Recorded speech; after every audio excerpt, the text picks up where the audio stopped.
tumuli rumuntun lumadening tata cara wonten majaning sastra parigian badhe bektinipun putra temasake sakloron mrengarsanto ing Rama Dalaibu winastan tata cara Subasita jejering sang pangeran pati kang duk nalika semanten maksih angagem pusaka piyandeling kaprajan curiga ing manjing warangka nerja arsalina los bapa ngadi sak marga-marga gene keparang arsa cumaket mring papan ungganing Sri Kapargya temasal timbit rontang ranteng busanane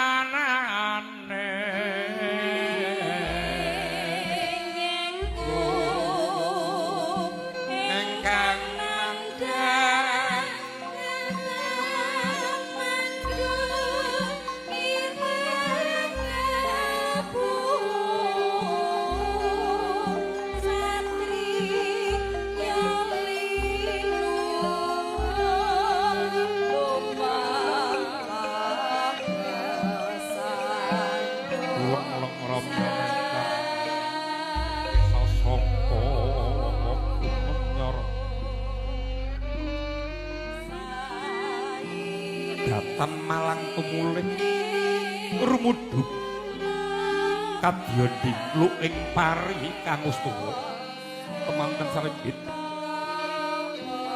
ngawuning ana Rama Dalaibu ingkang wis satata pinarak lenggah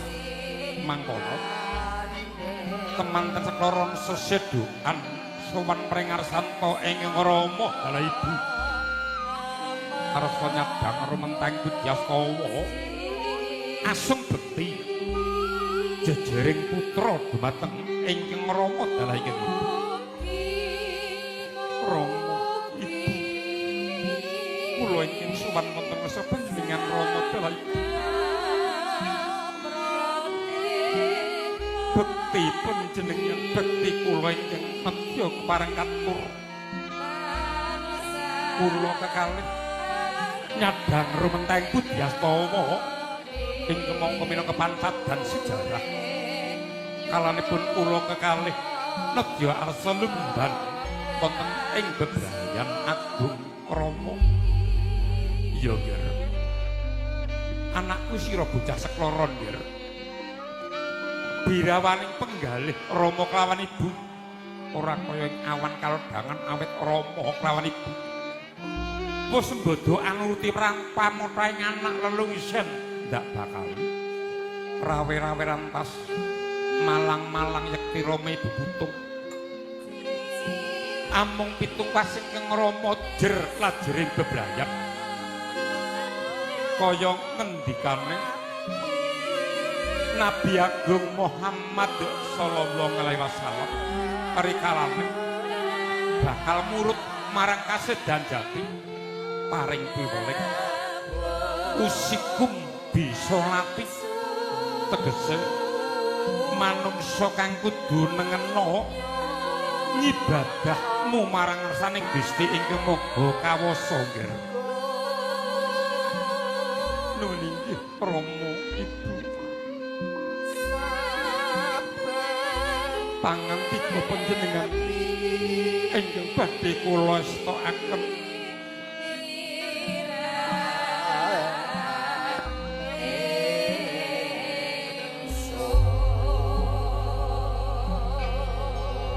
namung kula ingkang putra pun Ardiansah printen pantaraning dalu ingkang kula suwun Rama Ibu Budyastawa saking ngarsa panjenengan ingkang kula cadhang printen lawan dalu kapundi wonten ing mustaka dadosaken jimat paripeh kula kalih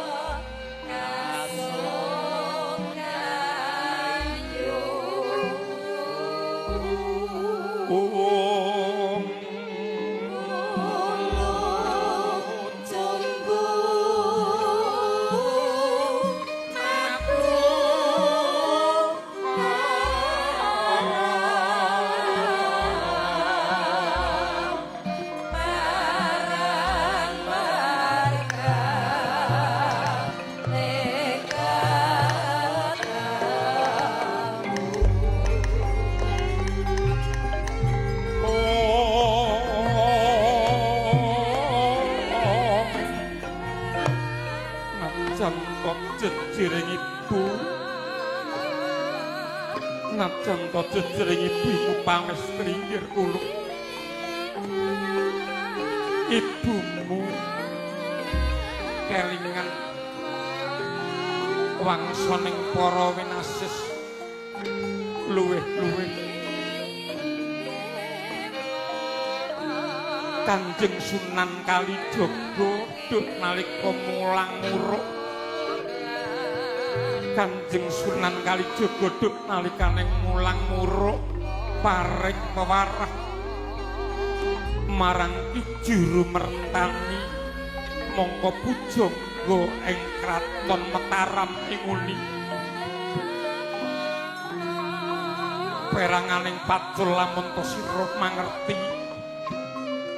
peranganing pacul lamun to sira bisa mertekake pacul tegese barang papat sing kudu ora kena ucul saka bebrayam mula anakku sepisan pacul dumadi saka duran aja sok maido marang garising pangeran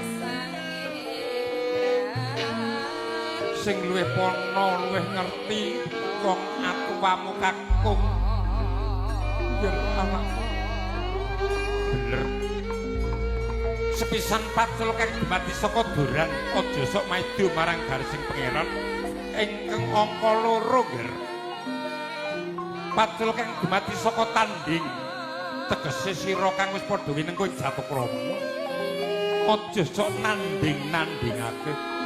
marang rezekining liyat anak sira bocah ayu Dewi Nur Indriani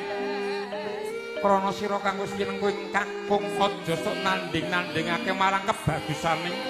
wong liya semono uga Ardiansah sira wis mengku marang Palestri duwena paugeran kaya dening Ratu Nalendra ing Mandura Prabu Baladewa Prabu Balarama Kakrasana duwe paugeran jagat ora neng wong ayu kejaba bojone Dewi Erawati peranganing pacul kang angka 30 pacul kang dumadi saka bawak tegesing manungsa kang kinarya anyukupi marang kebutuhaning keluarga gelem tumandang gawe ngobahake awak pacul kang angka 4 dumadi saka landhep najan to landheping pacul betasan pitung penyukur ulu nanging kudu luwih landhep daya pamikirmu landhep marang panggraitamu sing amba jangkahmu ulu iku mung minangka pitungkas sing kengrama dalah ibu lelungsen ndak bakal ndak sesawat nganggo kidung puja mantra nyandunga sekar cepaka sawakul gedene kang kinarya pancadan sejarah kula